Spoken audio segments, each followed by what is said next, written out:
Lalu lalu ada yang namanya nozzle opening, inlet, outlet, nozzle apa, instrument device, sama manhole. Kadang-kadang kalau misalnya dimensi pressure vessel kita itu mungkin cuma diameter 1 meter gitu ya. Kalau misalnya kita tambahkan manhole pasti apa terlalu, kalau dari sisi dilihat nggak oke juga. Kalau misalnya dari kekuatan sel juga pasti turun drastis. Jadi untuk inspeksi tidak ditambahkan manhole tapi namanya handhole. Kalau manhole biasanya 20 atau 24 inci, kalau handhole biasanya 8 inci. Jadi yang penting tangan manusia bisa masuk, atau mungkin kamera bisa masuk untuk melihat posisi lokasi dalam gitu ya. Inlet outlet pasti ada, bisa saja inlet outletnya ada satu lokasi aja, contohnya tabung oksigen yang sering kita lihat di sekitar kita berkeliling itu. Terus apa lagi? Oh ya, udah. Oh, sel ini bisa saja terbuat dari beberapa plat yang dibentuk seperti ini ya, pasti dibentuk cylindrical. Jadi bisa saja ini sambungan, jadi nggak harus dari satu plat. Kalau ini kebetulan karena dimensinya kecil, jadi nggak ada sambungannya. Tapi itu mungkin saja. Oh ya, ada tambahan yang namanya loop. Lifting loop, karena pressure vessel umumnya itu ukurannya kecil, jadi rata-rata pressure vessel itu dibentuk atau dibangun di workshop, terus dikirim ke site atau ke lokasi pabrik itu udah all in kayak gitu, udah jadi, tinggal di sana itu diangkat dan diturunkan di posisi titik biasanya. Kalau storage tank kan memang di workshop hanya di prefabrikasi terus dikirim ke sana seperti puzzle dipasang ya. Kalau vessel udah dikirim all in jadi. Dan ada yang namanya ASMI-code, itu ada ASMI stem. Karena kita desainnya pakai ASMI-code, ada beberapa pressure vessel dengan tekanan tertentu untuk kebutuhan apa namanya safety standar, ada yang namanya ASMI stem. Itu kita harus mengundang orang dari ASMI untuk melakukan oke, desain pressure vessel ini itu sesuai dengan ASMI, jadi ini sudah oke dikasih ASMI stem gitu lah. Dan itu biasanya agak rumit prosesnya. Terus ada juga kadangkala apabila pressure vessel ini dimensinya sangat besar, contohnya kasus di proyek di Jambalan Tiung Biru dulu itu ada dimensi pressure vessel itu diameternya kalau nggak salah 6 meter, panjangnya 60 meter. Itu dikirim dua bagian, jadi satu bagian itu sudah jadi, satu bagian sudah jadi, di sana tinggal dilakukan pengelasan sambungan tengah aja. Itu mungkin saja, teman, karena memang kebutuhannya. Rata-rata dikirim ke site udah bentuk utuh. Terus lanjut, ini gambar kerjanya. Jadi ini contohnya pressure vessel dengan diameter 30 cm dan panjang 80 cm. Jadi kecil sekali ya. Ini kalau dari sisi gambar sebelah kanan ini kan kelihatan ya, panjang 80 cm itu bukan panjang silindernya aja, tapi panjang silinder ditambah sedikit bagian headnya, sedikit bagian closure type-nya.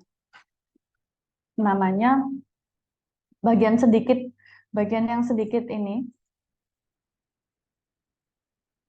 Oh. Nah, bagian yang sedikit ini namanya stride flank. Ini biasanya lebarnya itu, panjangnya itu 2 inci atau 50. Jadi bisa dibilang panjang tengah ini, oh, kok gambar saya jelek ya. Nah, bisa dibilang panjangnya silinder ini itu 700. Dari sini sampai sambungan ini loh, sambungan cell to head itu 700 ditambahkan 50 cm. Oh, ditambahkan 5 cm sini sama 5 cm. 50 mili straight flank yang kiri, 50 mili straight flank yang kanan. Ini sebenarnya perlu di-note ya. Jadi pada saat kita melakukan desain pressure vessel dengan panjangnya itu tan length. Jadi tangent to tangent length. Length, tan panjang, panjang TTL kalau misalnya umumnya. Itu panjang dikurangi 100 mili. 100 mili itu 50 mili di sebelah kanan, 50 di sebelah kiri itu untuk straight flank namanya. Jadi kalau misalnya di fabrikasi biasanya itu untuk pegangannya alat untuk mendicing head gitu, ya, untuk membentuk head itu sebenarnya. Terus tinggi head ini kan kelihatan di sini tinggi head 100 ya. Ini juga tergantung sesuai requirement-nya kita. Mau bentuknya head-nya itu hemi head kah atau bentuk setengah lingkaran, elips, bentuk setengah elips atau tori ya. Kebanyakan kalau misalnya di Indonesia umum dipakai elips atau setengah elips head ya, ellipsoidal head. Oke, dari sini ada pertanyaan kayak nyambung nggak?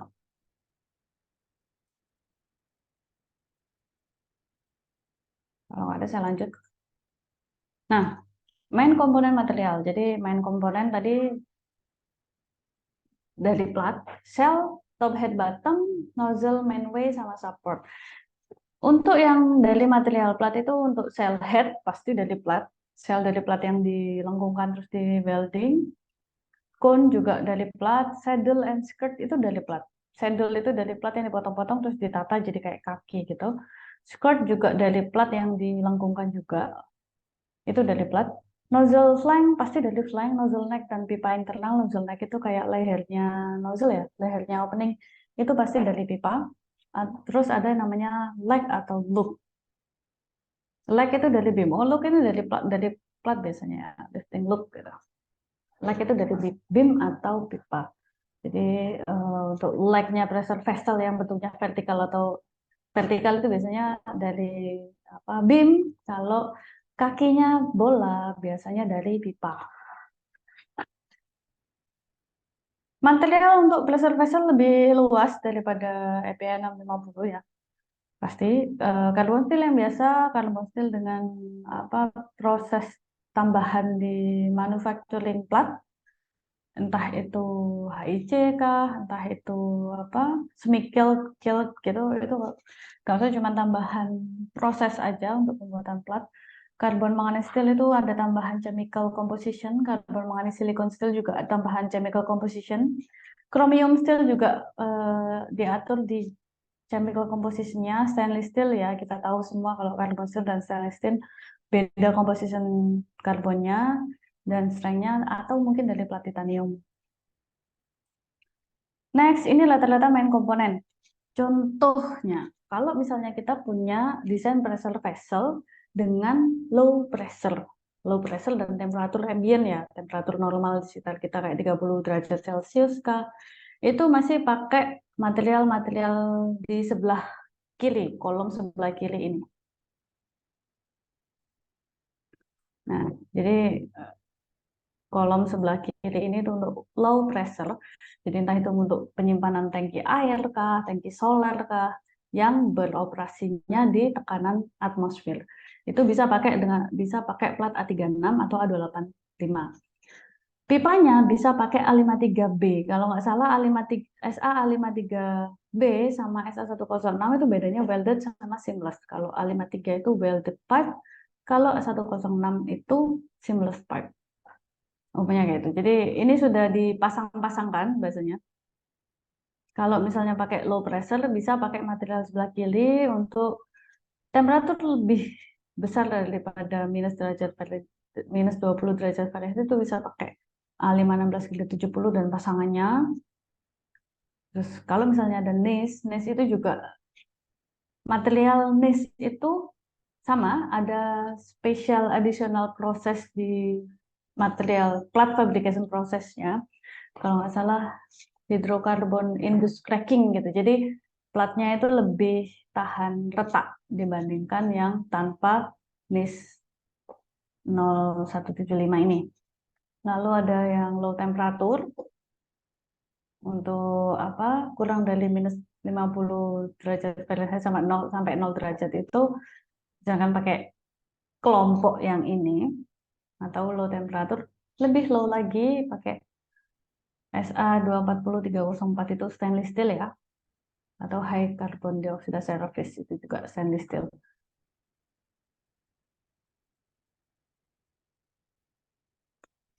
Sudah, lanjut, saya lanjutkan dulu. Nah, ini desain temperatur. Pada saat melakukan desain pressure vessel, ada dua desain temperatur yang harus kita pertimbangkan, yaitu maksimum desain temperatur dan minimum desain temperatur. Biasanya itu minimumnya lebih ke metal temperatur sih. Jadi minimum temperatur yang akan diterima sama metal kita itu berapa? Kalau misalnya kita tinggal di negara Indonesia, negara tropis, biasanya memang minimum desain temperatur itu adalah ambient temperatur di sekitar kita, yaitu biasanya ambient 30 sekian derajat ya, atau 25. Kadang-kadang kita bikin ekstrimnya sampai mentok di 8 derajat Celcius untuk daerah sekitar kita. Nah, karena desain temperatur itu efeknya di allowable stress, maksimum allowable stress material yang akan kita pakai, yang akan kita masukkan ke perhitungan. Jadi kita perlu tahu nih temperaturnya kita itu di mana, desain temperatur kita itu berapa, untuk melihat maksimum allowable stress value dari material yang akan kita pakai. Nah, maksimum desain temperatur itu harus lebih tinggi daripada metal temperatur pada operasi condition. Misal nih, kita mendesain vessel di temperatur sedikit lebih tinggi dari ambient temperatur, misal 50 derajat Celcius, maka maksimum desain temperatur kita yang kita masukkan ke perhitungan itu ya tambahin 10% atau 15 derajat gitu ya. Mana yang lebih tinggi, kadang-kadang kita bikin aja 65 derajat Celcius. Nanti kita bawa ke tabel di ASME untuk mencari maksimum allowable stress value. Tetap ada yang namanya faktor materialnya. Dari temperatur sama material baru kita cari di tabel berapa angka maksimum allowable stress value-nya. Minimum desain temperatur ini balik lagi nanti efeknya juga di allowable stress value materialnya. Oh ya, minimum desain temperatur itu sumbernya dari temperatur condition paling rendah, atau temperatur kondisional di operating condition, atau auto refrigeration. Itu biasanya kalau misalnya di lingkungan yang suhu rendah ya, terus ambient temperaturnya sekitar kita pasti, atau kalau misalnya ada cooling source-nya, entah itu ada heating coil yang untuk menurunkan temperatur, atau mungkin di kondisi yang freezer bisa saja. Cuman rata-rata yang DMT di sekitar kita pasti ambient temperatur. Nah, ini masuk tadi desain temperatur, sekarang desain pressure. Desain pressure itu adalah desain di mana normalnya pressure kita beroperasi. Terus nanti setelah kita dapat desain pressure akan dilakukan perhitungan maksimum allowable operating pressure, yaitu maksimum MAWP bahasanya. Ada desain pressure, ada maksimum allowable working pressure, lalu MAWP biasanya digunakan untuk men-setting namanya relief valve. Karena pressure vessel itu bekerja di bawah tekanan internal, pasti ada valve yang kita pasang di device kita untuk merilis tekanan pada saat tekanan itu tercapai maksimum. Nah, MAWP itu adalah tekanan maksimum yang digunakan untuk melakukan setting relief valve. Oh, itulah. Ini kalau misalnya lihat di kolom di gambar paling kanan ya. Nah, ini kita bisa lihat bedanya desain pressure, MAWP, hydrotest pressure, dan operating pressure. Jadi kan kita tahu ya, desain pressure itu di mana pressure vessel kita itu bekerja harusnya. Nah, operating pressure itu posisinya di paling bawah 90%. Desain pressure kita itu pasti ditambahkan 10% untuk safety lah maksudnya. Itu desain pressure-nya 100%. MAWP itu pasti lebih dari 100%. Jadi setelah kita melakukan perhitungan thickness material, dengan menggunakan desain pressure akan dilakukan perhitungan ulang MAWP namanya, pressure MAWP. Itu pasti lebih dari desain pressure. Nah, di luar MAWP ini ada yang namanya hydrotest pressure. hydrotest pressure. Hydrotest pressure itu hanya dilakukan hanya saat hidro aja. Jadi untuk melihat kalau eh, vessel-vessel kita itu bisa bertahan dengan kondisi yang lebih tinggi daripada desain pressure dan MAWP. Jadi hydrotest pressure 130% daripada desain pressure itu hanya dilakukan sekali saja pada saat hydrotest. Di luar hydrotest, pressure vessel kita akan bekerja maksimum di MAWP pressure. Dan rata-rata bukan MAWP pressure tapi operating pressure ya. Karena relief valve itu hanya safety device. Jadi akan bekerja pada saat safety-nya tidak tercapai. Menjaga agar pressure kita nggak meledak, menjaga agar pressure kita nggak melampaui MAWP, menjaga agar pressure kita kalau misalnya melebihi maksimum allowable working pressure, bisa saja meledak dong, bisa saja ada kebocoran atau apa. Kayak gitulah. Kalau dari sini ada yang dipertanyakan nggak ya kadang-kadang? Atau mungkin saya ngomongnya terlalu cepat? Bu, mau izin bertanya, tapi bukan tentang pressure vessel, Bu, masih tentang tangki. Oh ya, oke. Boleh, boleh. Kan jadi, Bu, di APA itu kan ada yang tabel typical size and corresponding itu kan, Bu, yang buat menentukan eh, kapasitas tangki berdasarkan diameter tangki, kemudian mengetahui kapasitasnya, jumlah kursnya, yang itu kan, Bu. Mm-mm. Nah, terus itu kan ada capacity per M of Higg meter kubik itu. Nah, itu tuh termasuk working capacity atau nominal capacity-nya, Bu? Normal Working capacity-nya, Pak. capacity atau nominal capacity. Iya, Beda. terus kalau semisalkan kita dalam tangki itu kan misalkan udah lihat berdasarkan geometri tangki itu. Nah, itu terus kita menentukan normal capacity sama working capacity-nya itu bagaimana, Bu? Oke, saya coba share screen materi yang kemarin ya. Iya, Bu. Saya carikan dulu. Kalau salah saya ada tabelnya yang menyatakan kalau working capacity itu di mana kalau nggak salah.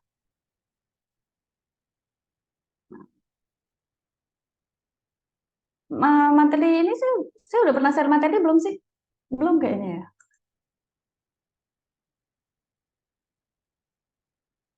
Mas Bintang, saya udah pernah share materi belum? Yang mana, Bu? Materi apa? Materi tank design yang di awal-awal. Saya agak lupa soalnya. Thank you, Kalau udah. belum, thank you deh ya. Belum, Bu. Apa? Kalau thank you udah, Bu. Kalau yang pressure vessel belum. Oh ya, oke. Ini Mbak Octavia. Jadi, nah bisa lihat kan ya.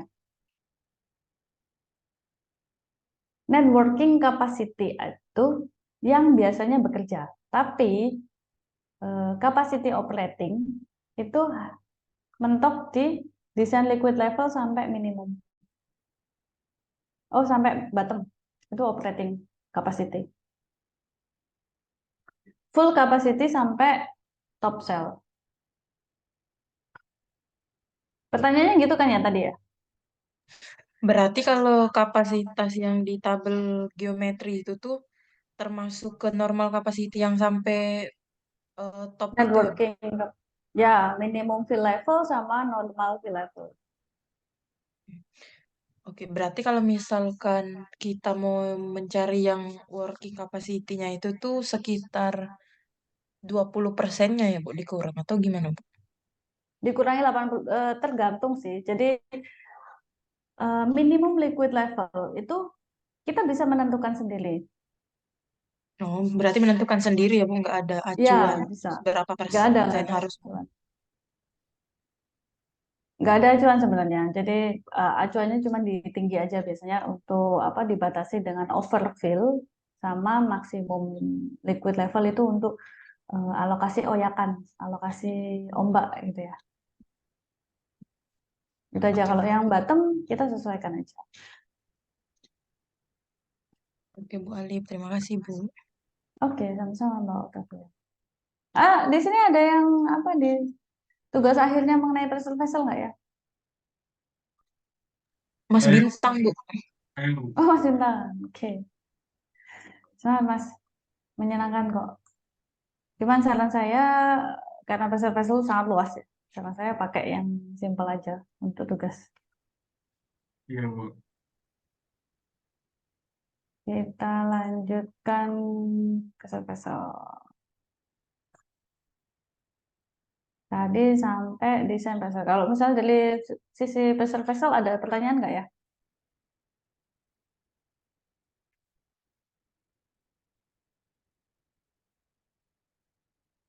Ya, statement saya udah Kalau masuk. ini udah pernah dijelasin juga sih, Bu, tentang MAWP gini, Bu.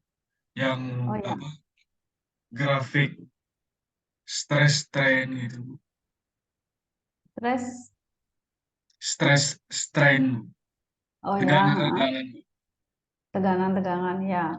Itu Berarti udah udah bisa saya nulis. nyari ya? Gimana, Bu? Udah bisa nyari angkanya biasanya. Nyari angka yang gimana, Bu? Stress strain-nya itu bisa nyari. Yang sesuai material ya, Bu? Iya. Iya, Bu. Hmm. Udah bisa. Ya. Oh, oke. Mudah sih kalau misalnya kita anggap segala sesuatu mudah, pasti mudah kok. Iya, Bu. Amin. Oke, lanjut kalau misalnya ini nyambung ya, yang namanya pressure yang bekerja di desain kita. Iya, Bu. Ya, kita lanjut yang namanya desain pressure. Desain pressure yang tadi itu desain pressure untuk bodinya pressure vessel. Sedangkan ada aksesorisnya, kayak inlet nozzle, outlet nozzle. Itu MAWP-nya vessel tidak boleh melebihi MAWP-nya nozzle. Karena kita tahu kan, nozzle itu yang di pasaran itu dibentuk dari bahasanya katalog gitu. Jadi nozzle ukuran berapa 2 inci dengan schedule 80, thickness-nya pasti segini. Itu sudah ada tabelnya. Jadi kamu beli flank atau pipa di toko A, B, C itu pasti dengan ukuran yang sama, spesifikasi yang sama, itu pasti thickness-nya sama. Jadi bahasanya katalog baut, kamu mau beli baut ukuran ini ya pasti dapatnya segini. Sama, nozzle flank atau pipa di toko itu pasti ada katalognya. Nah, pada saat kita pakai pemilihan nozzle-nya kita untuk vessel-nya kita sesuaikan MAWP-nya vessel tidak boleh melebihi MAWP-nya nozzle. Dan ASME sangat baik sekali untuk memberikan informasi itu. Jadi kita sesuaikan nozzle yang kita pakai itu ratingnya berapa untuk disesuaikan dengan MAWP-nya kita. Jadi ini benar-benar sudah ada tabelnya MAWP-nya vessel kita berapa, kita pilih nozzle dengan rating berapa. Next, maximum allowable stress material. Maximum allowable stress value untuk perhitungan kita itu juga sudah disediakan di ASME. Kita tinggal cari berdasarkan faktor tadi, materialnya apa, temperaturnya berapa. Materialnya apa, temperatur desainnya itu berapa. Stress value adalah function of temperature. Maksudnya gini, kalau misalnya kita pakai material yang sama, kita pakai material A516-70 misalnya, dengan desain temperatur 60 derajat Celcius atau dengan desain temperatur 180 derajat Celcius, stress value-nya berbeda. Nyambung nggak ya? Saya ngomong tadi. Jadi untuk material yang sama, dengan beda desain temperatur, stress value-nya berbeda. Allowable stress value-nya berbeda. Nyambung ya? Nah, ASME Section 8 Divisi 1 dan Divisi 2 itu kan sama-sama melakukan desain perhitungan untuk pressure vessel. Tapi kan berbeda, beda di apa material juga nanti efeknya juga beda di maksimum allowable stress value. Karena kalau ASME Section 8 Divisi 1 itu menggunakan rumus aja, kalau ASME Section 8 Divisi 2 itu pakai stress analysis. Jadi stress value-nya itu lebih gede yang pakai stress analisis pastinya ya. Karena kalau misalnya pakai rumus, biasanya safety faktornya itu lebih tinggi. Nah, dan juga saya sampaikan di sini, kalau divisi 1 itu safety faktornya lebih tinggi daripada divisi 2. Itulah kenapa allowable stress value material dengan material yang sama apabila dilakukan perhitungan dengan metode divisi 1 dan divisi 2 itu nilainya berbeda. Ini saya perlu ngulang. Nyambung nggak kira-kira saya ngomong ini? Beda stress value berdasarkan fungsi temperatur dan juga beda stress value berdasarkan rumus rumus desain yang kita pakai. Divisi 1 atau divisi 2. Kalau ada yang nggak nyambung bisa tanya nih. Bahasa gampangnya yaitu tadi. Beda desain temperatur, beda angka, beda rumus, beda angka juga.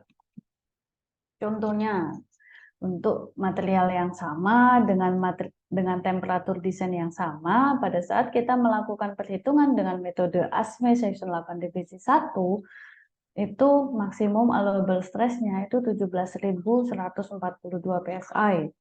Tapi pada saat kita melakukan perhitungan dengan metode divisi 2, itu allowable stress value-nya itu 20.000 PSI. Saya lanjut ya kalau nggak ada pertanyaan. Oke, next. Ini adalah contoh allowable stress material dari divisi 1. Di sini saya cuma menunjukkan kalau misalnya dengan material yang sama, contoh carbon steel A285 grade A, umumnya material tersebut memiliki tensile strength 45 KSI dan 24 KSI untuk yield strength. Maksimum temperatur untuk penggunaan material ini adalah 900 derajat Fahrenheit.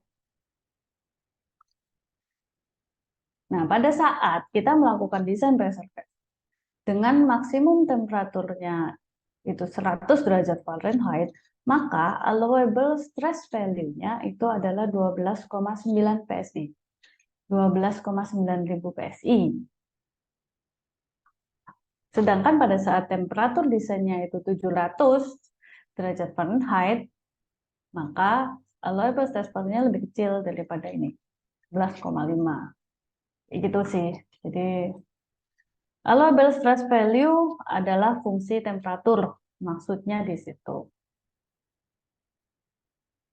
Nah, ini saya cuma menyampaikan kalau misalnya mencari informasi maksimum allowable stress value untuk perhitungan ASME divisi 1 ada di ASME section 2 part D. Untuk yang ASME divisi 2 ada di appendix 2 tabel 2A dan 2B dan appendix 10. Ini cuma apa sih katalog aja. Jadi kalau misalnya mencari informasi biar nggak kemana-mana, cari di sini aja dapat. Oke, next kita lanjut. Main komponen atau sel. Kita langsung masuk ke desain untuk desain pressure kita. Ini kita yang pertama kita langsung desain cylindrical part-nya kita aja dulu.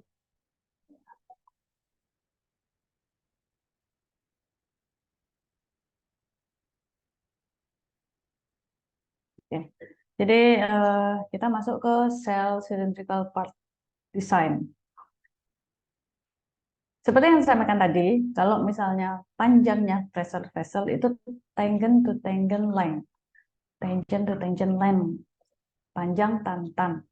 Itu bukan panjang dari welding sambungan antara head ke silinder yang sebelah kiri sampai head to silinder yang sebelah kanan. Bukan itu. Tapi memang ini ditambah panjang straight length dan juga ditambahkan panjang silinder. Jadi kalau misalnya rumus gitu ya, panjang silinder ditambah 2 kali straight length.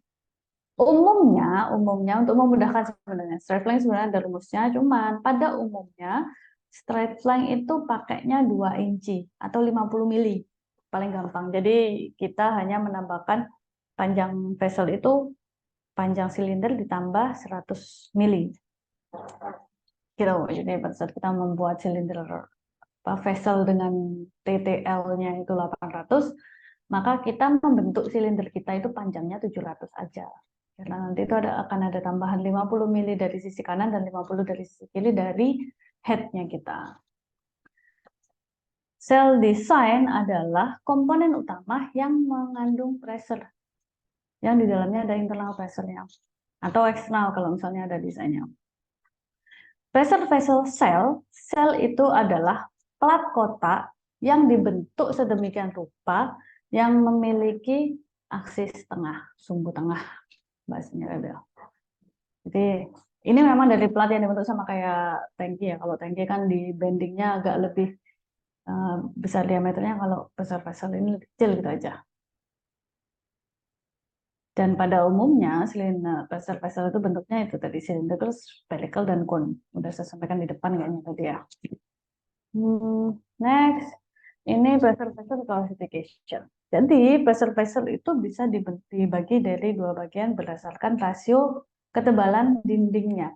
Jadi kalau tadi bentuk, kalau ini ketebalan dinding. Nanti efeknya itu lebih ke kita perlu melakukan perhitungan dengan divisi 1, divisi 2.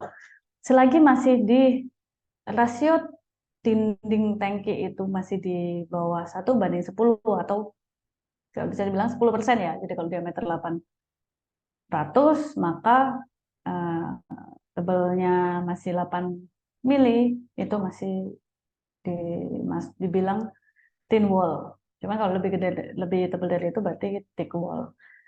Perhitungannya itu hanya dilakukan menghitung longitudinal sama circumstress. Radial stressnya bisa kita abaikan karena nggak sebanding perbedaan stressnya. Jadi kalau selagi pressure vessel kita itu masih tipis, itu masih bisa pakai divisi 1 dan hanya melakukan perhitungan stres di longitudinal sama sirkumnya. Terus ini adalah stres yang berlaku di pressure vessel. Longitudinal sama circumstress itu ini theta 1, theta 2. Radial itu yang stres keluar. Tangensial stres ini kalau misalnya bentuknya bola.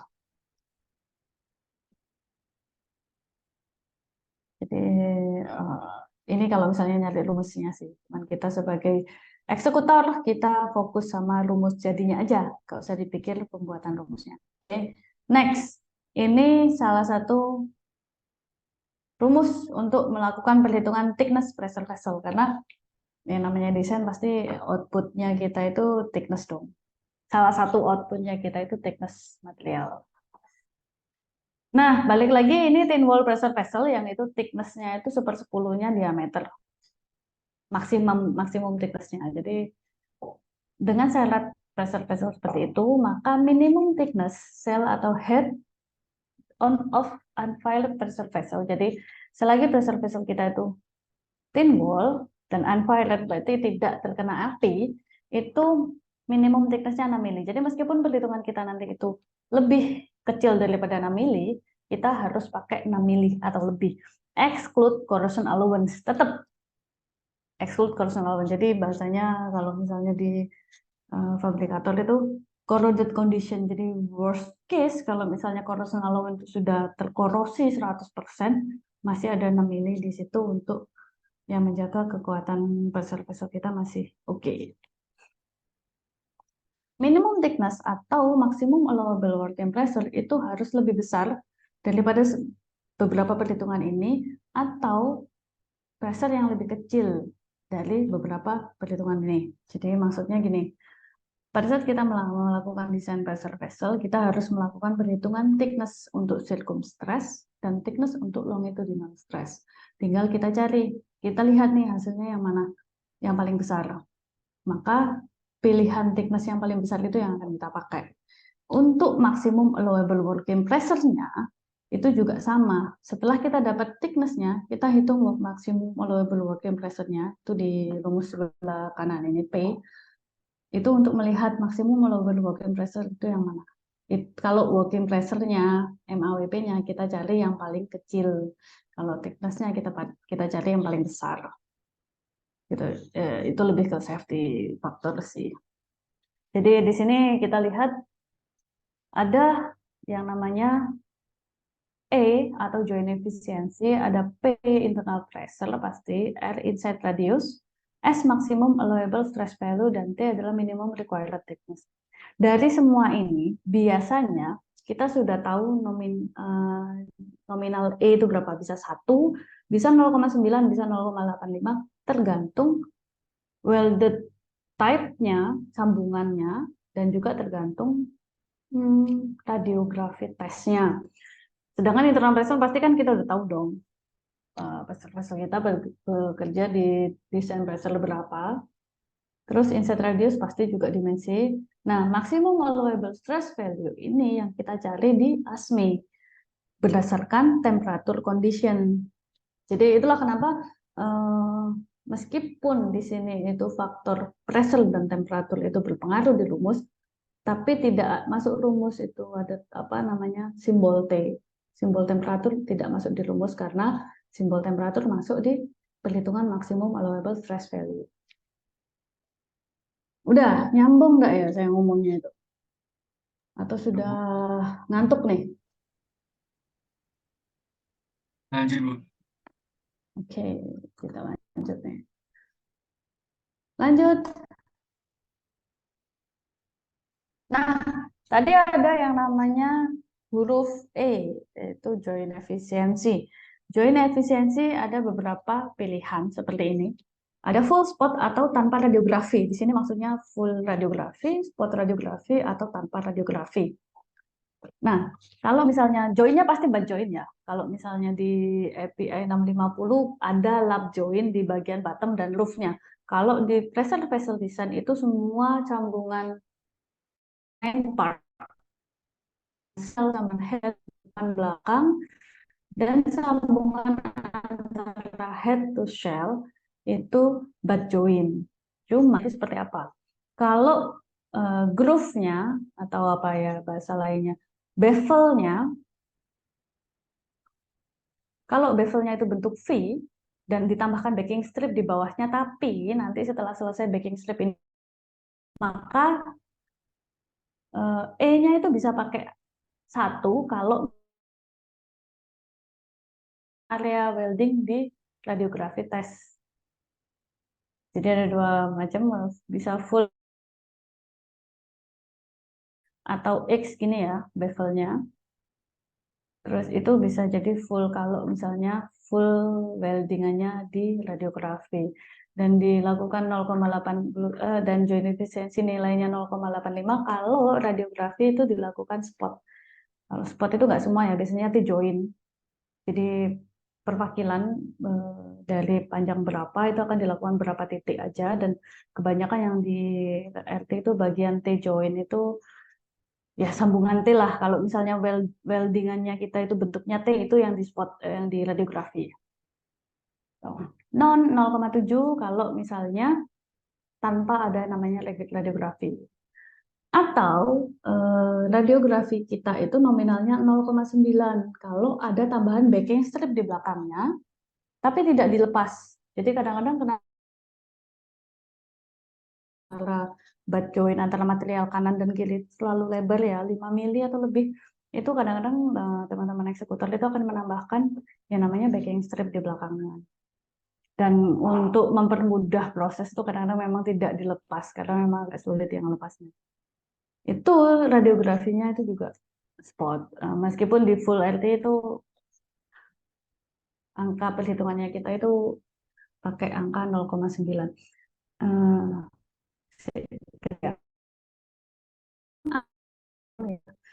Jadi memang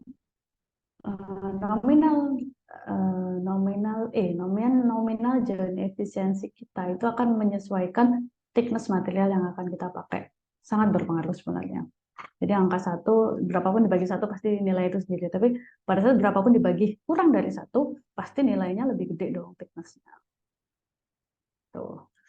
Jadi ini salah satu tabel angka untuk nilai E.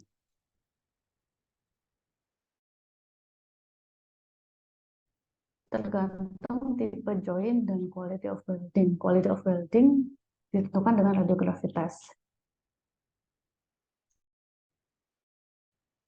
Next, ini kita setelah masuk ke cylindrical cell part, kita lanjut ke desain. BTW sebelumnya saya izin bentar ya, kayaknya perlu ke toilet sebentar. Ya, Bu. Oke.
Halo, koneksi saya putus lagi kayaknya tadi ya.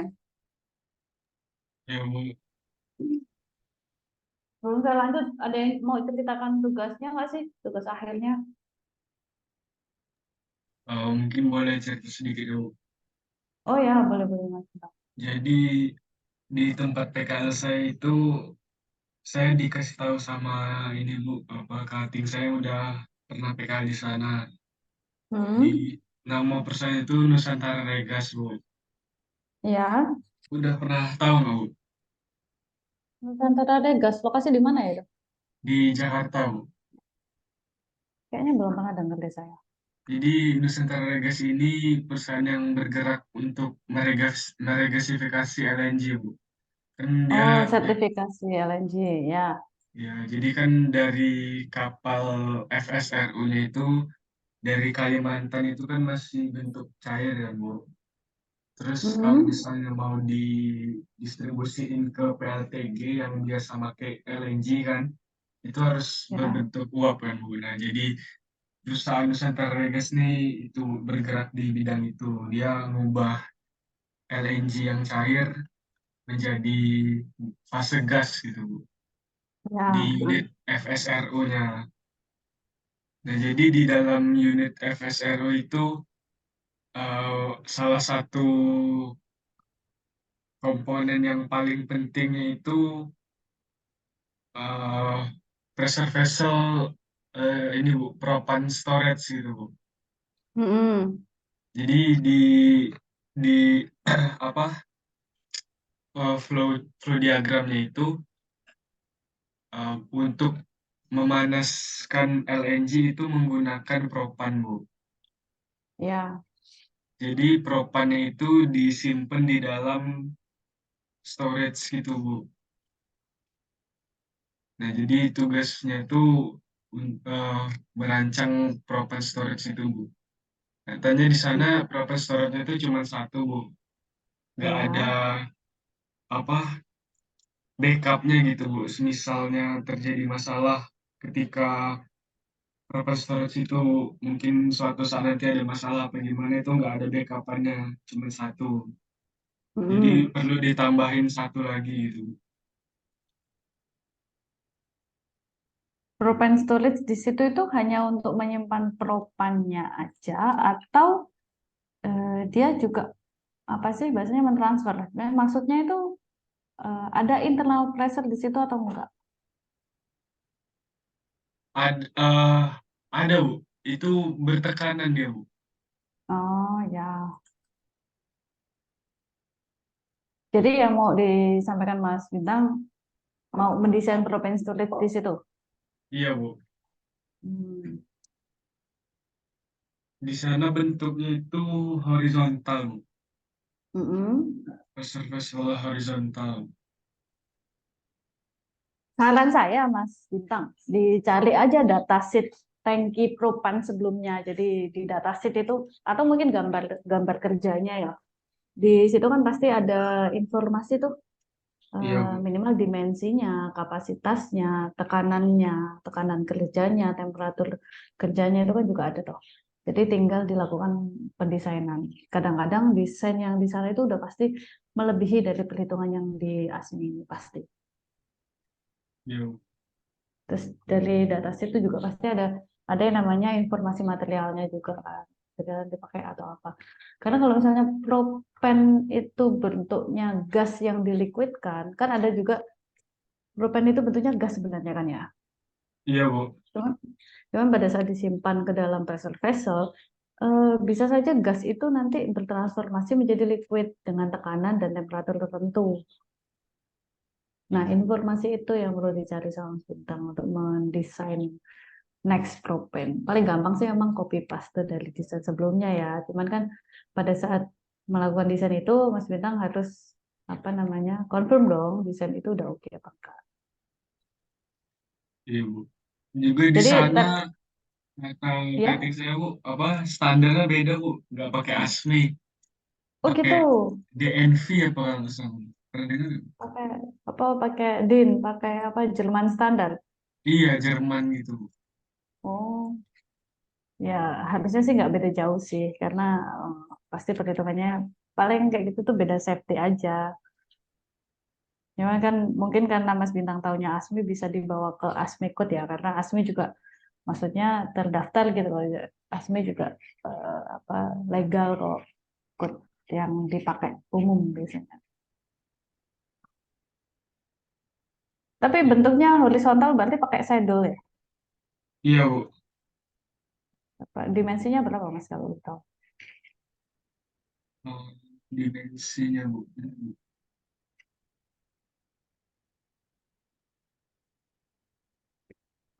Dimensinya, volumenya ya, Bu. Ya, volume 14 meter kubik, Bu. 14 meter kubik. Lumayan besar ya. Ya, Bu. Tapi memang diperlukan nggak sih? Kadang-kadang memang nggak diperlukan karena storage itu ya cuman penyimpanan aja, selagi nggak bocor nggak ada masalah gitu sebenarnya. Ya, maksudnya itu dibuat-buat aja, Bu, biar ada topik, Bu. Oke, bisa, bisa. Cuma kalau misalnya propan storage itu saya kurang tahu ya. Propan itu penyimpanannya harus low temperature kah atau hanya low pressure saja, itu yang perlu dicari sama Mas Bintang. Nanti efeknya itu ke materialnya. Iya, Bu. Oke, terima kasih Mas Bintang sudah mau cerita. Jadi ada lagi nggak sih yang mau cerita biar lo nggak saya ngomong terus capek soalnya ngomong terus cerita. Sebelum masuk ke desain Tapi head. kalau belum terjun ke lapangan itu belum tahu banyak sih, baru sekilas-sekilas saja gitu, Bu. Ya wajar sih, pasti ada yang namanya variabel waktu di belajar itu. Kalau misalnya nih kita sama-sama mulai di start yang sama, saya sama Mas Bintang, sama-sama mulai belajar API 650 di waktu yang sama, belum tentu saya lebih mahir daripada Mas Bintang. Jadi kalau kalian masih ngerasa banyak belum tahunya, itu wajar sekali. Karena kalian, biasanya kalau di masa kuliah itu kalian mempelajari semua hal ya. Jadi informasinya itu banyak yang masuk, jadi satu yang fokus itu belum tentu. Sedangkan saya sendiri di bidang industri ini, informasi yang saya pelajari hanya fokus di desainnya, desain tangki, desain pressure vessel. Jadi mungkin kapasitas kepala saya itu hanya diisi itu aja. Itu kenapa saya bisa dapat informasinya banyak. Pada saat teman-teman Mas Bintang, Mbak Octavia, dan lain-lain itu kalau misalnya baru tahu sebagian itu sudah cukup loh. Tinggal pada saat ada sesuatu yang masih belum tahu, jangan malas untuk nyari tahu aja. Saya pasti bisa. Ada waktunya kok, jangan khawatir. Iya, Bu. Semangatlah. Akan indah pada waktunya. Siap, Bu. Nanti masa-masa sulit, masa-masa nyari judul, masa-masa mengerjakan tugas akhir, itu bakalan lewat kok. Entah itu lewatnya bakalan lewat dengan baik atau lewat dengan buruk, intinya bakalan lewat. Tapi bisa, bisa. Udah, udah gak ada yang mau cerita lagi nih.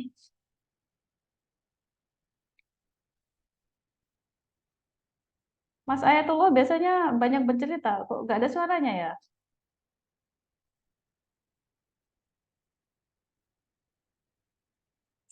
Oke, kita lanjut aja langsung masuk ke desain head. Tadi kan saya sel ya, kalau dari sel ada yang belum sambung nggak ya? Atau mungkin ada yang nanyakan tentang masih solid state EPN 650, oke, masih boleh. Sekarang saya mau lanjut ke head, kalau nggak ada yang tanya, nggak ada yang mau bercerita. Next, kita masuk ke main komponen yang lain, desain disk head kanan, kiri, atau atas bawah. Atau kalau misalnya bentuknya spherical tank, terbentuk dari dua head aja. Itu juga mungkin. Head itu rata-rata bentuknya curve atau melengkung daripada flat. Karena memang kita tahu kalau misalnya bentuk lengkung itu adalah bentuk yang paling kuat menahan tekanan. Terus kalau misalnya dari sisi perhitungan aja ya, saya juga pernah membandingkan melakukan desain head bentuknya flat dan bentuknya lengkung, itu memang bentuk lengkung itu lebih tipis perhitungannya daripada bentuk flat. Terus juga memang lebih murah daripada flathead ya, efeknya lebih murah karena itu tadi dia lebih tipis. Terus juga bagian kalau misalnya lengkung dan flat itu bagian fragile-nya, bagian lemahnya di head itu pasti di pinggirannya ya, kalau misalnya bentuknya flat. Sedangkan pada saat lengkung itu kan pinggirannya continuous gitu ya. Bahasanya apa sih, kebayang nggak sih? Terus juga head itu nggak cuma di luar loh, maksudnya pada saat pressure vessel itu panjang posisinya, bisa saja di tengah-tengah itu dipotong dengan head, nanti di belakangnya ada pressure vessel lagi, itu mungkin. Terus head itu juga penentuan rumus, penentuan bentuk, itu penentuan rumus thickness-nya itu juga berbeda-beda tiap bentuk yang kita pakai. Nah, ini contoh beberapa tipe head yang umum dipakai di pressure vessel. Flat head itu yang A sama C. C ini ada lengkung sedikit, tapi nggak ada apa namanya, nggak ada straight length, nggak ada posisi lurus.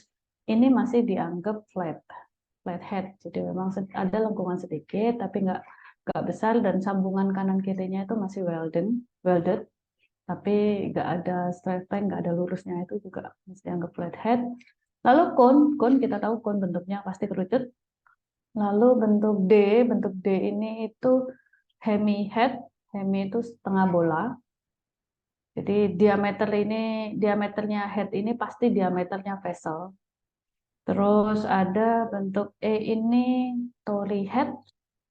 Yang bentuk F ini ellipsoidal head. Jadi Bu, kalau mau dari tanya, Bu, ya silakan Mas Bintang. ada ini nggak, Bu, alasan nggak, Bu, untuk memilih head ini? Atau bebas Eh, aja sih? Bebas aja, sebenarnya bebas aja. Jadi nanti nanti akan saya sampaikan beda-bedanya head. Jadi kalau di awal sekarang ya saya sampaikan kalau tori head sama ellipsoidal head ini kan bentuknya hampir sama nih. Gambar E. Gambar E ini bentuknya hampir sama ya. E sama F. Bedanya itu F itu lengkungnya lebih continuous dibandingkan E. E masih ada yang namanya sudut di sini. Jadi efeknya itu lebih karena eh, apa sih namanya, equipment dicing yang kita pakai. Jadi pada saat F ini equipment dicingnya itu lebih round gitu loh. Kalau yang E ini lebih flat. Tapi memang ada sudutnya. Intinya dari proses fabrikasi aja sih bentuk E sama F ini aja. Jadi ada manufacturing yang bisa membentuk elips ini dengan bagus, ada juga yang memang manufacturing tersebut tidak mampu tidak mampu membuat bentuk elips. Itu kenapa dibentuk tori. Jadi ada sedikit lingkungan atau enggak. Dan juga bisa saja pakai D. Kalau misalnya pakai bentuk hemi yang setengah lingkaran kayak gini itu nanti bakalan dia dia dengan tekanan yang sama, dengan material yang sama, perhitungan thickness-nya itu pasti lebih tipis. Cuman kalau misalnya menggunakan D, ketinggiannya head ini kan lebih tinggi toh, lebih tinggi bentuk hemi daripada bentuk elips atau tori kan. Itu nanti makan tempat, bisa saja makan tempat. Terus juga biaya produksinya hemi head itu juga lebih besar daripada biaya produksi membuat bentuk ellipsoidal atau tori. Meskipun yang paling murah memang membentuk elips, balik lagi ujung-ujungnya duit. Tapi ya mungkin bisa dipertimbangkan menggunakan hemi, elips, atau tori. Nah, untuk cone ini sudah pasti biasanya cone itu hanya digunakan untuk apa sih? Transmisi apa sih transmisi? Kalau misalnya ada padatan di dalam pressure kita itu mungkin digunakan cone. Jadi biasanya cone memang digunakan untuk vertical pressure vessel. Flathead itu memang ada batasannya. Flathead bisa digunakan untuk diameter kecil, nggak sampai 2 meter kalau nggak salah. Saya agak lupa, kalau nggak salah saya sampaikan di sini. Jadi flat itu adalah yang paling tebal perhitungannya dengan material dan desain pressure yang sama. Jadi kita harus bijak menentukan itu. Hemi head lebih tipis, iya, tapi proses produksinya lebih mahal, iya. Terus makan tempat juga, karena tingginya kan lebih panjang ya. Jadi dengan TTL-nya pressure vessel yang sama, pressure vessel dengan hemi head, dengan tutup setengah bola, dibandingkan dengan ellipse head. elips, tutup elips itu vessel-vessel dengan hemihead pasti lebih panjang dong, begitu. Karena ya itu tadi. Gitu Mas Bintang, nyambung nggak sih omongan saya tadi atau ada sesuatu yang harus saya ulangi nih? Oke, Bu. Enggak, Bu. Oke. Nah, oke, dari penjelasan saya mungkin udah nyambung ya. Kita langsung masuk ke this head. Nah, ini choice of closure. Jadi, kapan kita pilih tutupnya itu kayak gimana. Flat plate kebanyakan untuk mainway memang, atau channel cover of heat exchanger. Kadang-kadang kan heat exchanger bentuknya flat ya, jadi bisa saja pakai flat. Cuman emang tebal sekali kadang-kadang dan fabrikasinya cukup lumayan ya. Flank only head atau ya itu tadi flat atau flank itu memang paling murah pembuatannya karena tidak perlu dicing, tidak perlu proses fabrikasi bending, dicing itu tadi lah saya bilang. Tapi memang terbatas untuk low pressure atau small diameter vessel. Jadi mungkin kalau di heat exchanger pun terbatas di diameternya kan ya. Karena memang pada saat semakin besar diameter, thickness yang harus kita gunakan untuk flat cover itu juga semakin tebal. Terus standar Torii spherical head itu digunakan untuk vessel maksimal 15 bar. Jadi Torii dan ellipsoidal itu tadi seperti yang tak bilang beda di fabrication prosesnya sama alat fabrikasinya. Untuk Torii head kebanyakan maksimal di 15 bar. Lebih dari itu desainnya sangat tebal dan sangat tidak efisien. Lebih dari 15 bar disarankan pakai ellipsoidal head. Cuman kadang-kadang di sini teman-teman di manufacturing itu lebih milih ellipsoidal head karena biaya produksinya lebih murah, terus thickness-nya bisa lebih tipis daripada Torii head meskipun bentuknya mirip. Jadi meskipun tekanannya nggak sampai 15 bar pun, kadang-kadang teman-teman lebih milih bentuk ellipse head. Lalu hemi head. Hemi head itu memang yang paling kuat. Balik lagi karena dia bentuknya full lengkung, full setengah lingkaran, jadi penerimaan stresnya itu lebih rata bisa dibilang ya. Jadi kalau misalnya dihitung dari sisi perhitungan tebal pun, bentuk hemi head itu lebih kuat menahan tekanan 2 kali lipat daripada Torii spherical head dengan thickness yang sama. Jadi pada saat kita memiliki 2 head, Torii head dan hemi head, dengan thickness yang sama, allowable working pressure-nya itu beda-beda. Hemi head dianggap bisa menahan 2 kali pressure dari Torii. Lalu untuk pembuatan hemi head itu yang paling tinggi karena memang lengkungannya gede ya, jadi bendingannya itu lebih lama dan lebih banyak prosesnya daripada Torii atau ellipse. Hemi head biasanya digunakan untuk high pressure. Dan ya kita tahu kalau yang namanya spherical tank itu memang terbentuk dari 2 hemi head. Terus ini kita langsung perhitungan thickness untuk flat head. Untuk flat head rumusnya seperti ini, 0,7 diameter akar P pressure dibagi S ini allowable stressnya material ditambah CA. Seperti yang terjadi di perhitungan EPN 650, CA tidak terpengaruh dari apapun. Jadi corrosion allowance hanya sebagai penambah thickness aja. Jadi berapapun hasil perhitunganmu, kalau corrosion allowance-nya 3, ya 3 ditambah hasil perhitungan. Nggak ngaruh entah itu diameternya berubah, CA tetap segitu. Entah apa materialnya berubah, CA tetap segitu. Pressure-nya berubah pun CA tetap segitu. Jadi nggak ada ngaruh sama sekali. Jadi seperti yang saya sampaikan, S adalah press yang diterima sama plat itu bisa kita cari di ASME section 2 berdasarkan label temperatur. Jadi kita tahu desain pressure berapa, desain temperatur berapa, desain temperatur digunakan untuk mencari allowable stress material. Nah, T di sini adalah minimum required thickness. Lalu ada 2 macam, cuman plat yang di dan di lakukan pengelasan di samping kanan kiri atas bawah.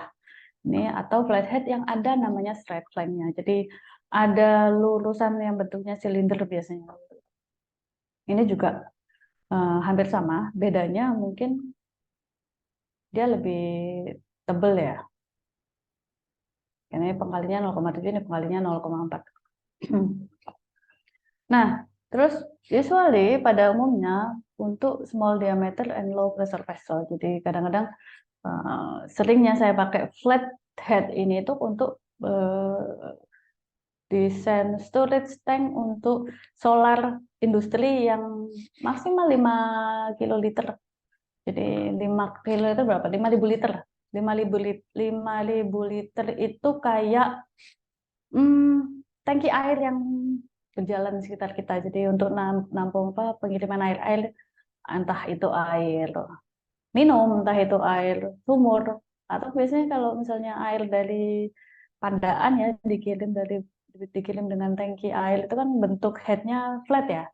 Itu juga small diameter dan low pressure vessel masuk di situ karena pressure-nya internalnya pasti ATM dong karena hanya untuk penyimpanan aja. Terus cover, tutup untuk small opening, jadi tutupnya manhole kah, tutupnya apa?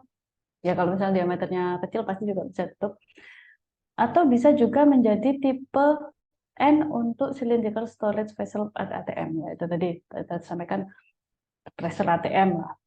Atau bisa jadi bottom head untuk vertical vessel yang bawahnya ada concrete slab. Jadi bentuknya hampir sama kayak tangki dan di bawahnya dengan diameter kurang dari 7 meter itu bisa.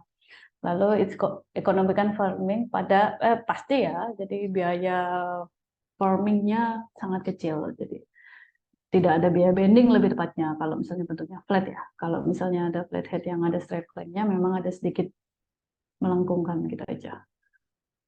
Nah, knuckle radius ini kalau misalnya bentuknya ada straight flank-nya, ada apa sih bentuk silindrikalnya di bawah itu, ada aturannya kalau lengkungan ini tuh nggak boleh biasanya lebih dari 0,1 diameter, jadi 10% diameter aja. Straight flank-nya itu adalah 3 kali T minimum. Tapi kebanyakan memudahkan itu straight flank kebanyakan saya sampaikan tadi 2 inci atau 50 mili.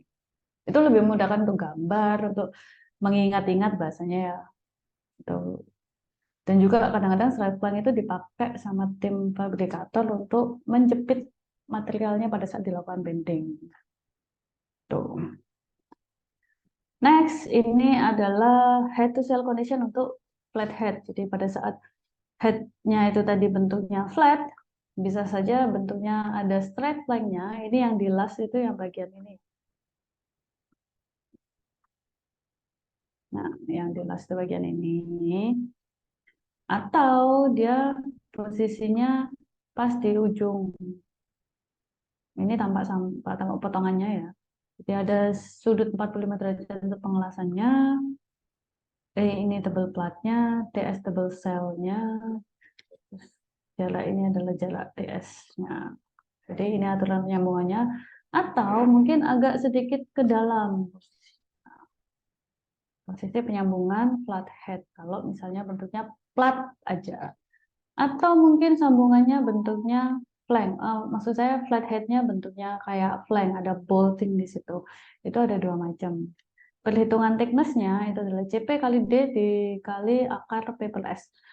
CP itu adalah desain konstan tergantung bentuknya, D diameter, P pressure internal, S adalah allowable stress material.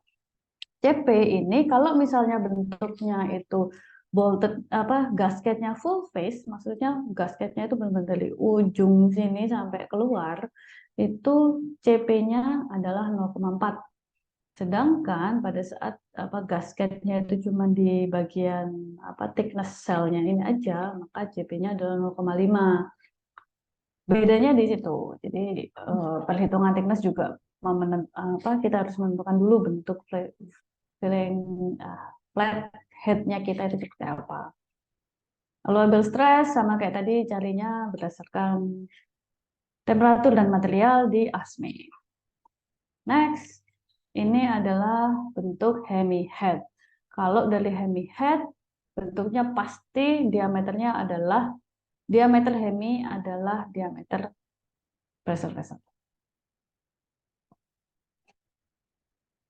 Jadi perhitungan thickness-nya tetap sama, PL dibagi 2 SE 0,2 kali P.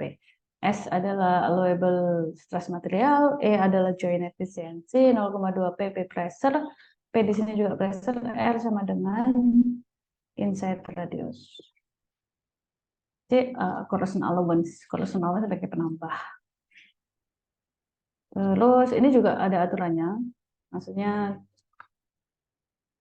DH adalah ground radius ditambah thickness.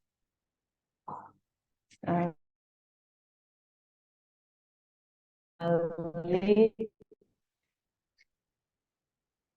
thickness minimal, karena kebanyakan kita pakai 50 mili atau 2 inci.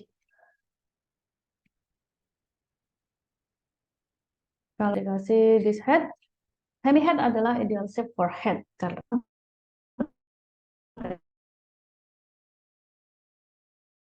head ya kita tahu memang cuma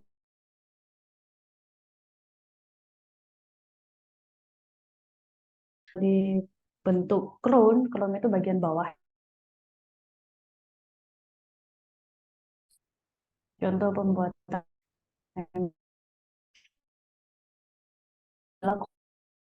itu bisa jadi, maksud saya thickness-nya adalah sesuai rumus nanti ada alpha.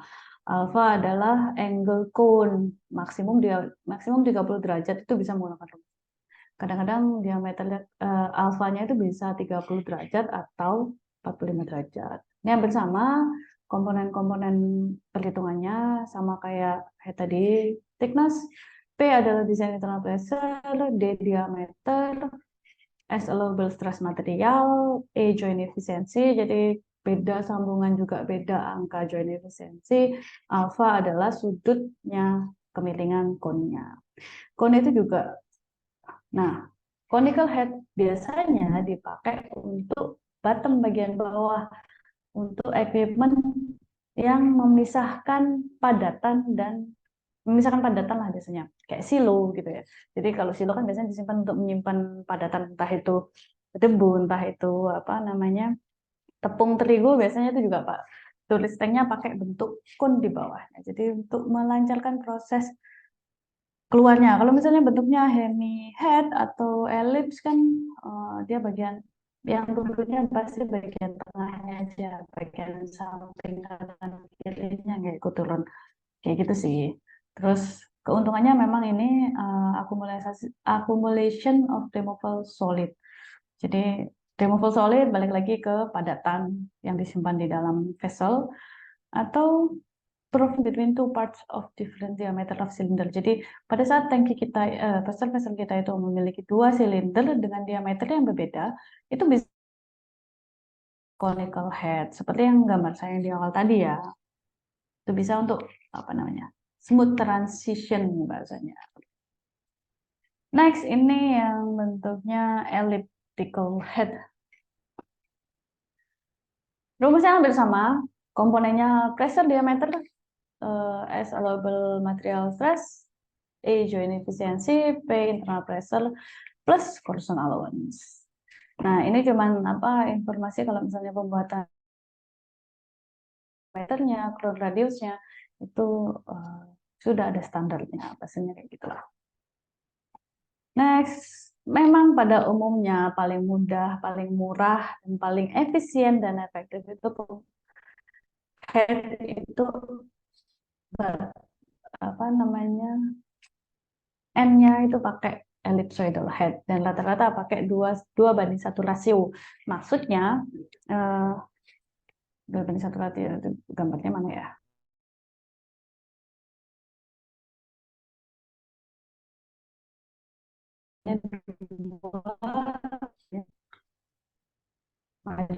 Yes, itu ellipsoidal head.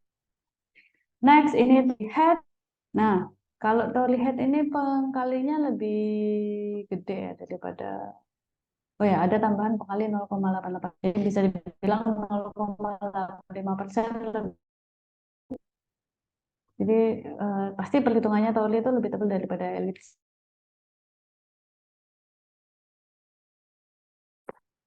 Komponen perhitungannya hampir sama, diameter pasti, stress apa namanya, allowable stress material, P pressure, joint efficiency plus corrosional loading. Nah, setelah dilakukan perhitungan thickness untuk head-head tadi, tetap ada tambahan additional thickness. Thickness itu corrosion allowance biasanya ditambahkan berupa 3 mm untuk non-corrosive surface atau 6 mm untuk corrosive surface. Jadi berapapun perhitungan dari rumus-rumus tadi itu harus ditambahkan 3 mm atau 6 mm. Umumnya bisa saja 2 mm, bisa saja 1. Tergantung kita ya, tergantung desainer lah bahasanya. Proses fabrication itu ada yang namanya reduction thickness. Reduction thickness itu biasanya 10% dari thickness. Jadi maksudnya gini, pada saat kita butuh pembuatan thickness akhirnya itu adalah 12 mili, maka kita harus memakai plat dengan tebal 10%, 13,2 mili atau 14 mili lah lebih tepatnya. Itu reduction thickness pada saat bending. Itulah kenapa pembuatan hemi head itu biayanya lebih mahal daripada ellipse head. Terus atau untuk thickness ditambahkan 1,5 minimum thickness. 1,5. Jadi kalau misalnya kita hasil akhirnya head kita itu diharapkan 12 mili, maka plat yang kita pakai minimal 12 ditambah 1,5 mili, maksudnya gitu. Untuk thickness lebih dari 12 mili ditambahkan 1,5 atau 15% dari minimum, mana yang lebih besar. Maksudnya gitu. Dari sini oke nggak penjelasan saya? Oh, sudah selesai. Wah. Dari tadi ini masih di pasti bahasanya desain untuk sel dan head aja sih lebih tepatnya. Ya, Mas Bintang, ada yang mau tanyakan kah? PPT-nya boleh dikirim, Bang? Oh ya, oke. Akan saya kirim nanti PPT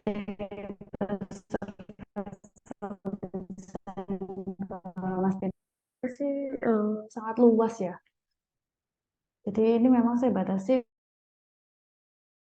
dengan internal pressure. Jadi ada yang namanya pressure vessel dengan eksternal, nanti itu ada vacuum condition. Maksudnya gini, pada saat ada vacuum condition itu kalau tangkinya kena vakum itu kegagalannya bukan meledak tapi malah kempot gitu loh. Jadi apa sih? Makanya ke dalam, penyok ke dalam itu ya, maksudnya external pressure vessel, external pressure untuk pressure vessel. Itu juga ada perhitungannya lagi ini. Jadi ini beberapa rumus yang saya pakai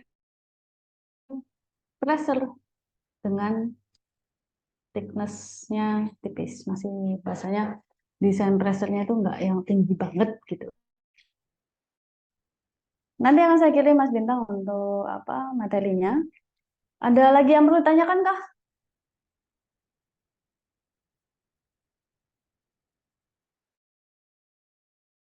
Materinya berat, jadi kayaknya udah agak-agak nge-lag ini.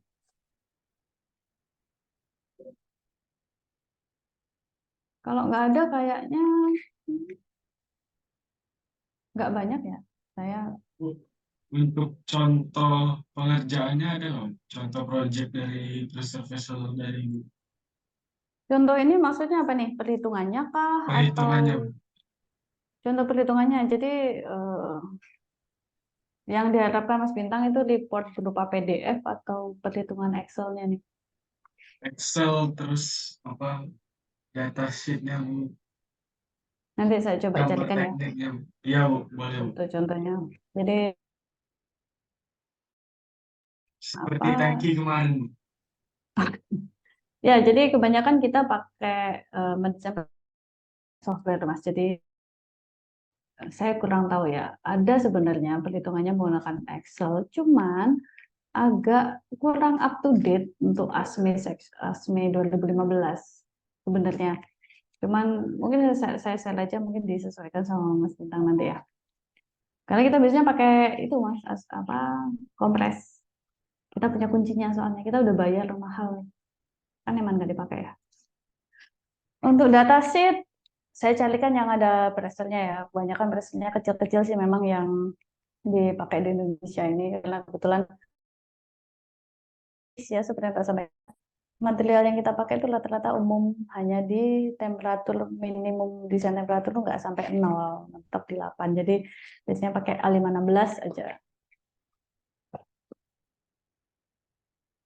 Saya catat lah. Nanti saya di WA ya Mas, dokumen apa aja? Baik, Bu. Perhitungan, datasheet sama gambar kerja mungkin ya.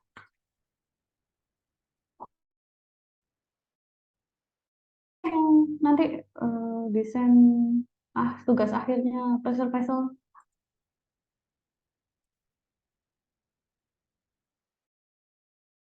nggak ada sih. Kalau saya selesai nih, biar nggak padat sekali. Kalau misalnya saya kasih semuanya di sini di hari ini tuh, saya merasa itu terlalu berlebihan. Saya juga panas Iya, kepalanya Bu. soalnya kalau Siap, begitu. Bu. Apa, Bu? Oke. Perlu ada apa sih? Dokumentasi nggak? Ya mau saya akhiri soalnya Mas Bintang. Dokumentasi, Bu. Iya, perlu ya.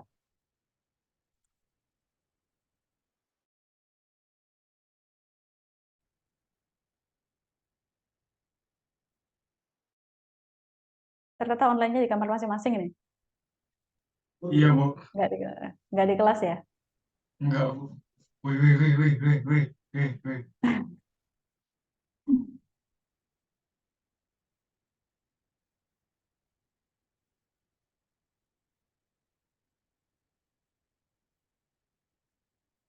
UTS kapan ya? Udah lewat kah?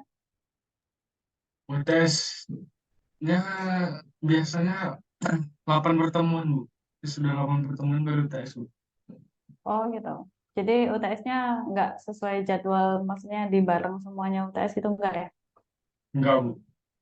Bisa tergantung dari ibunya sendiri, dari dosen, Bu. Oh oke. Kalau harapannya soalnya kayak gimana nih? Soalnya nggak tahu, pilih nggak tahu.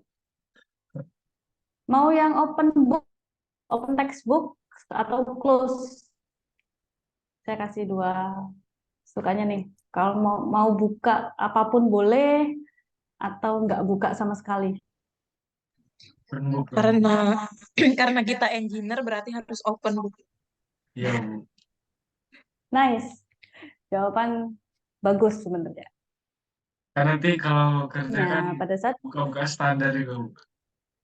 oke, ada konsekuensinya sebenarnya. Pada saat kita diperbolehkan untuk buka semuanya, soalnya nggak mungkin soal pilihan jawaban dong. Iya, Bu. Oke, oke, nanti saya siapkan materi UTS atau UAS.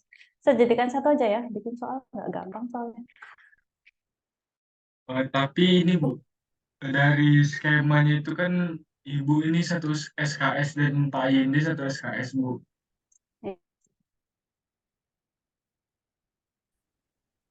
Udah, Bu. Jadi belum tahu ini, Bu, kalau UTS sama UASnya diambil sama siapa, Bu.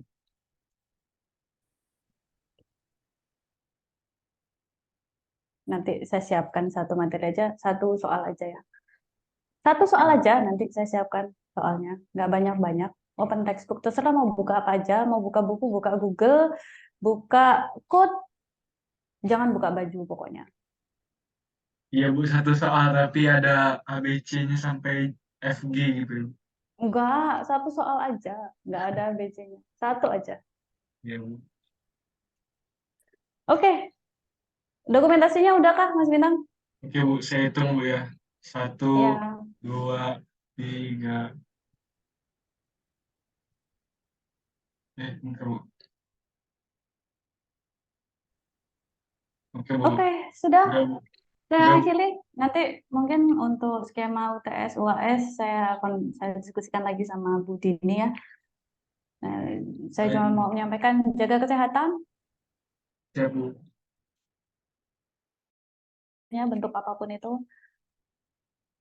Dan terima kasih sudah menyimak hari ini dan saya pamit izin live. Terima kasih, selamat siang. Assalamualaikum.